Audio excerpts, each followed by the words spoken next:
में जिस दिन भजन किया जाता है, जिस घड़ी मुहूर्त में संतों का दर्शन सत्संग और भजन होता है, वो तो जीवन हमारा सार्थक है। बाकी जीवन व्यर्थ ही जाता है। क्यों जाता है?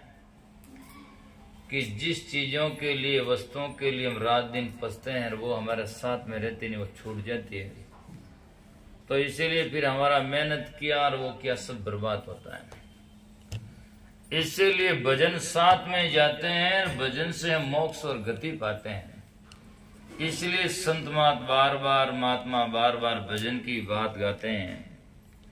कितने लोग समझ पाते हैं वो तो उनकी बात है, पर महात्मा कोर छोर नहीं रखते। कहते हैं कि निर्णय कर कर देख दीवाना, कोई नहीं जग में तेरा।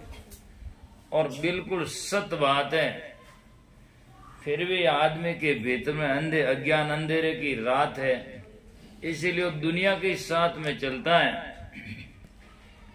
भीतर से सब जानते हैं। कभी कभार ऐसा आता तब कहता मरा थे हची को कोई को नहीं, फिर भी वहीं जाते हैं। वो 24 घंटे स्थिति नहीं रहती है। स्वार्थ प्रलोभन इंद्रियों का इतना है कि और उसमें आसक्त होकर उसी में फंस जाता है। तो इसीलिए संत महापुरुष कहते हैं हंसा छोड़ो जगत व्यवहारा। जिनसे तुमने जिन संसार से व्यवहार जोड़ा, संबंध जोड़ा है, तो इनका व्यवहार छोड़ दो। छोड़ने का मतलब महात्मा का उद्देश्य यो नहीं कि उनके साथ में बैर करो या कहीं भाग जाओ, ये भी बात नहीं है। लेकिन वहां रहते रहते ही भजन में लाग जाओ और दुनिया से थोड़ा उपराम रहो। मन में समझो, मतलब संसार जो है ना, जो प्राणी और पदार्थ हैं, जो दिखते हैं, है तो कुछ दिनों के लिए और नहीं है अनंत युगों के लिए। जैसे एक आदमी का यौवन है, कुछ दिनों के लिए है और चला जाएगा तो अनंत युगों तक वापस नहीं आ सकता है।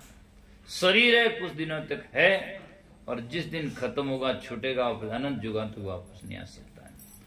तो नहीं के बराबर नहीं है, ये दिखने मात्र ही है। जैसे कांच में अपना स्वरूप दिखता है या सपने में हमें कोई बातें वस्तुएं मिलती है और सुबह देखो तो कुछ नहीं है, आंख खुलते ही। ऐसे ही ये संसार नश्वर है और इनका हमारा संबंध क्षणिक है।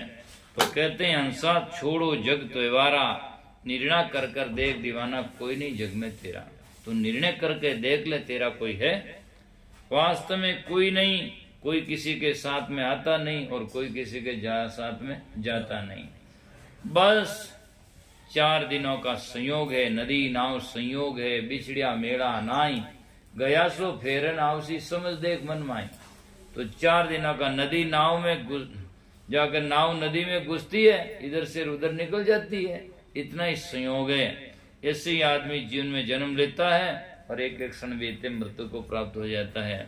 बीच बीच में कितने लोग मिलते हैं, उनके साथ में मोह जोड़ दिया तो आसक्ति होकर फिर वासना बन जाती है और फिर बंधन बनता है। और यदि जीवन में आप जाकर के सजना उनसे मानव शरीर से भजन कर उपरांत जीवन जीते हैं, तो यही मानव शरीर आपके कल्याण की भूमिका बन जाता है। उपयोग के ऊपर निर्भर है हर वस्तु। सजना आदमी के उपयोग के ऊपर जाकर के अच्छा बुरा उसका परिणाम निकलता है। शरीर हो, परिवार हो, या चाहे मोबाइल फोन हो, या हमारी आंख नाक जीभ इंद्रियां हो, सबसे यदि हम अच्छी विवेक से काम में लें तो अच्छा कर्म बनता है, भक्ति में सार्थक होता है। और बिना विवेक कर्म करते हैं तो बंधन बन करके हमें जीवन में दुख देता है।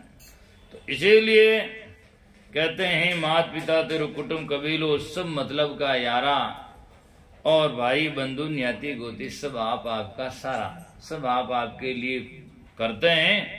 और सजना जिਵੇਂ शरीर छूटा सीधा ले जाकर शमशान पे धरते हैं, कोई किसी के साथ में नहीं जाता। और सब कहते ही हैं कौन किसी का है, कोई काऊ को नथी रे, कोई काऊ को नथी रे, कोई किसी का नहीं है। बस मान पुरुष कहते हैं तू मत जाने बावरा मेरा है सब कोई, तू अपना मत जान, ये तो अपना नहीं बिल्कुल सपना ही है। तो कहते हैं बरजोबन में त्रिया, कहते हैं मैंने तासु न्यारी, नारी भी कहती है, पुरुष भी कहता है आपके बिना हमारा जीवन नहीं है। और कहते हैं आपसे हम थोड़ी दूर हो सकते हैं लेकिन सृजना इंद्रियों का जो स्वार्थ होता है और जो क्षणिक होता है, ज्यों ज्यों इंद्रियां शिथिल हो जाती है और उनसे स्वार्थ सिद्ध नहीं होता तो कोई किसी से प्रेम नहीं करते हैं। तुलसीदास जी महाराज वाणी में लिखते हैं कि सुर नर मुनि सब की आई रीति और स्वार्थ देख करे सब प्रीति। स्वार्थ देख करके सब प्रीति करते हैं और स्वार्थ सिद्ध नहीं होता तो कोई प्रेम नहीं प्रीति नहीं करते हैं। जैसे एक वृक्ष हरा होता है तो हरे वृक्ष के नीचे लोग भी जाकर बैठते हैं, पक्षी बैठते हैं और आते हैं, भंवरा फूल पर आता है और जाकर के जानवर भी कोई खाता है और जाकर के लकड़ी वाला भी आता है और फल वाला भी आता है और जब वृक्ष सूख जाता है तो फिर कोई नहीं आता। तुलसी स्वार्थ के सभी सगे बिन स्वार्थ नहीं काई, सरस वृक्ष पक्षी बसे निरस त्यागते जाए। जब वृक्ष हरा होता है तो पक्षी भी आकर बैठते हैं और जब वृक्ष सूख जाता तो कोई नहीं बैठता, कुछ मिलता ही नहीं है। जिस कुएं में पानी होता है सब लोग जाते हैं और कुआं सूख जाता है तो कोई नहीं जाते हैं। बस घर में कोई झगड़ो बेजान मरने को ले जाओ, है ना, बाकी स्वार्थ नहीं है तो कौन जाएगा। तो इसीलिए ये संसार भी ऐसा हुआ के समान है, इसमें ज्ञान स्वार्थ है तो लोग इससे प्रीति करते हैं, आते हैं, और स्वार्थ टूट जाए तो कोई साथ में नहीं जाता है। इसीलिए संत महापुरुष कहते हैं, और मैं कई बार उदाहरण देता रहता हूँ, गन्ना करो डोको जद वह चौको मशीन में और ऊपर नट कसे, फिर दूजी बार देन फिर कसे और देवेन और कसे, बिल्कुल निरस वजह में रस नहीं रहे तो उठान सीधो कचरा पेटी में। बस यही भाई साहब की हमारी हालत है। ज्यों जब तक हमारे में रस रहेगा, अरे साहब आप आओ,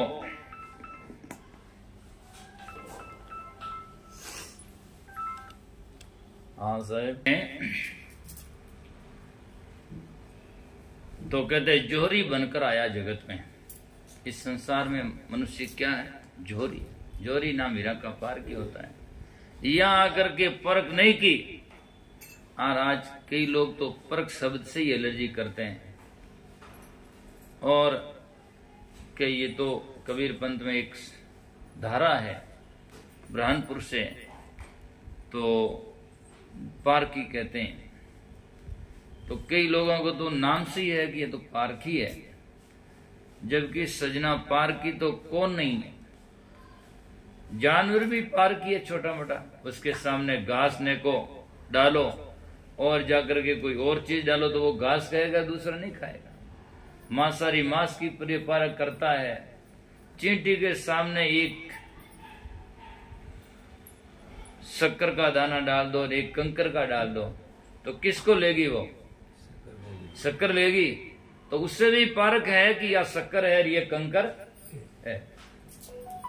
हम जाकर के सजना सब्जी लाते हैं तो परीक्षा करते हैं, कपड़ा लाते तो पारख करते हैं, सोना चांदी लाए तो पारख करते हैं। तो फिर भजन में बिना पारख ही चलेगा? वहां भी हमें पारख होना चाहिए। परख नाम निर्णय, अच्छा बुरा का निर्णय होना चाहिए। तो संत महापुरुष कहते हैं कि जाकर के जौहरी बनकर आयो जगत में।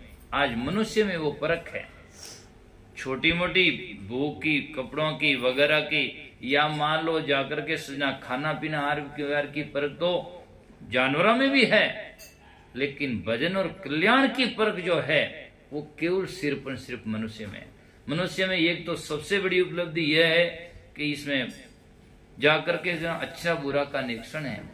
दूसरी मानव के पास में दो उपलब्धि बहुत बड़ी है। एक तो मनुष्य के पास में मनन करने की बुद्धि है और दूसरी मनुष्य में वाणी को उच्चारण करने की शक्ति है। आज बाकी जानवर कोई क्या तो बोल नहीं सकते, मूक है बिल्कुल, और बोलते भी हैं तो वो हृदय की भावना व्यक्त नहीं कर सकते। उनकी आवाज ची भौं ची, बाकी कुछ नहीं। जाकर के मनुष्य अपनी हृदय की भावना दूसरे तक पहुंचा देता शब्दों से, और दूसरों की भावना आप भी लेता है। ये मनुष्य में है। आज हमने भजन सुना, एकांत में बैठकर मनन कर सकते हैं, महात्मा जी ने क्या कहा था उसको हम मनन करके दोहरा करके याद कर सकते हैं। और बाकी गाय भैंस सोकरा कुकरा कोई भी जानवर सुन ले तो न सुनते वक्त में उसको बोध है कि भजन क्या है और न वो बाद में जाकर याद कर सकते। उनमें इतनी बुद्धि है, उनका मन दिमाग इतना ही है, बस उनकी योनि के लक्षण है। घास की परीक्षा करने वाला घास की कर लेता है, अर्थात पशुओं के 6 गुण हैं, जिसमें होता छाजन, भोजन, मैथुन, भय और निंद्रा और मोह। ये 6 लक्षण पशुओं के होते हैं। जब तक इतना बोध है वो पशु ही है। और मनुष्य में ये लक्षण होते हैं दया, क्षमा, सत्य, धीरज और विचारा। ये 5 लक्षण है मानुष का सारा, ये मनुष्य के लक्षण है। ज्यादा लंबा टीका टिप्पणी क्या, दया हो, क्षमा हो, सत्य हो, धीरज हो और विचार हो। मनुष्य विचार करता मैं काम करूंगा उसमें मुनाफा होगा कि नहीं होगा, अच्छा है कि नहीं है, बुरा है कि नहीं है, ये मनुष्य विचार कर सकता है। पशुओं में मोह का और अपना कार पराया कार कोई भी किसी प्रकार का बोध नहीं है। चारा डाले वो भी बराबरी है और नहीं डाले बराबरी है। मान लो कबूतरों को चारा डाल दो, एक बोरी का अनाज डाल दो आप, और उसमें जाओ तो ऐसा नहीं कि जिसने चारा डाला उसका सम्मान करेगा और नहीं डाला उसका क्या करेगा, दोनों का बराबरी है। गौशाला में चारा डालो अच्छा है, पर जाकर के सजना जिसने डाला है उसका वो सम्मान नहीं करती, और जो नहीं डाला उसका जाकर के अपमान नहीं करती। अबोध प्राणी है, उनमें बोध नहीं है, इसलिए जाकर के सजना पेट तो भरता है, परमार्थ तो होता ही है, लेकिन बोध नहीं होता। बोध तो सजना जाकर के मनुष्य में होता है, और मानव जीवन होता है वो जाकर के सजना कल्याणकारी होता है। तो कहते हैं जोहरी बनकर आयो जगत में खोटा किया व्यापारा, और इन व्यापार में पूंजी खोई लग 84 धारा। इस व्यापार में पूंजी मानव जन्म में श्वास है वो खो दिया, और फिर बाद में भजन नहीं किया तो फिर लग 84 योनिया में आया था। जाकर के लग 84 भुगत कर मानव दे पाई, राम नाम सुमरियो नहीं तो फिर 84 आई, फिर वहीं जाओ। इसीलिए संत महापुरुष कहते हैं हंसा छोड़ो जगत व्यवहारा, और निर्णय कर कर देख दीवाना कोई नहीं जग में तेरा। आज संसार माया संग डोले, माया जो नहीं है और प्रतीत होता है, या अर्थात मन का मोह ही माया है, और कोई माया नहीं। कि रुपये पैसे ये है वो सब ठीक है, लेकिन सजना रुपया पैसा भी जाकर के पास में पड़े रहो, उसमें मोनिया सर मोह जब तब ना हो वो दुखदायी नहीं हो सकता है, और उसमें अपनापन और आसक्ति होती तब वो दुखदायी होता है। उदाहरण के तौर पर आप देख सकते हैं, एक बैंक का मैनेजर सुबह से शाम तक रुपये गिनता है, और कितने रुपयों के बीच में बैठ रहा था, और उसमें मोह होता है क्या? और आपके दुकान में भी मैनेजर होता है, पैसा गिनता है, लेता है, देता है, लेकिन मोह नहीं होता। उन्हें मालूम है पैसा सब सेठ जी का है ना, वन में तो रेट जी में ये जब मोह है, जितना उनका पेमेंट है उसी में वो मोह होता है, मेरा पैसा इतना है बाकी हमारा नहीं है। ऐसे ही जाकर के केवल पैसे से मोह होता तब तो जाकर के उसमें हो जाता, लेकिन मोह आसक्ति अज्ञान से होता है। इसलिए संत महात्मा कहते हैं ये संसार माया संग डोले जुग बीत का सारा, कहें कबीर सुनो भाई संतो पारक करे सो न्यारा। इसमें पारक करता है, भेद जान लेता है, वो न्यारा हो जाता है। भैया हम न्यारा रे सदगुरु के प्रसाद, सदगुरु के प्रताप से प्रसाद से हम न्यारा हो जाते हैं। तो इसीलिए सजना उनको मोह अज्ञान से निवृत्ति हो जाती है, और वो ही संसार में सबसे बड़ा दुख का मूल मोह ही है। तुलसीदास जी लिखते हैं मोह सकल व्याधि कर मूला, तिन्हीं से उपजे बहु सूला। मोह सब व्याधियों का दुख का घर है। आज गांव का आदमी मरे ठरे कुछ भी करे कोई तकलीफ नहीं, और उसी से जाकर एक माता बहन या भाई किसी से एक बंधन बांध देता, रक्षा बंधन बांध देता, ये मेरा भाई है, उसी दिन से जाकर सब आपत्ति उस पर आई है। वो कहता है ये मेरे भाई के तकलीफ हो गया, और वो हो गया, और वो हो गया, और जब पहले था तकलीफ होती कुछ नहीं, उसने अपना बना लिया, मान लिया कि ये मेरा है, तभी जाकर के उसमें जाकर के वो विपत्ति आनी शुरू हो जाती है, अर्थात बोझा आना शुरू हो जाता है। ऐसे ही शरीर और परिवार को हम जब मानते हैं तो बोझा आता रहता है, पर हम सोचे कि मेरा नहीं, तो कोई प्रकार का बोझा नहीं। अब सहज में जीवन जियो, और जितना बने और सहजता से अपना जीवन में परमार्थ भी करो, और स्वर से अपना पेट भी भरो।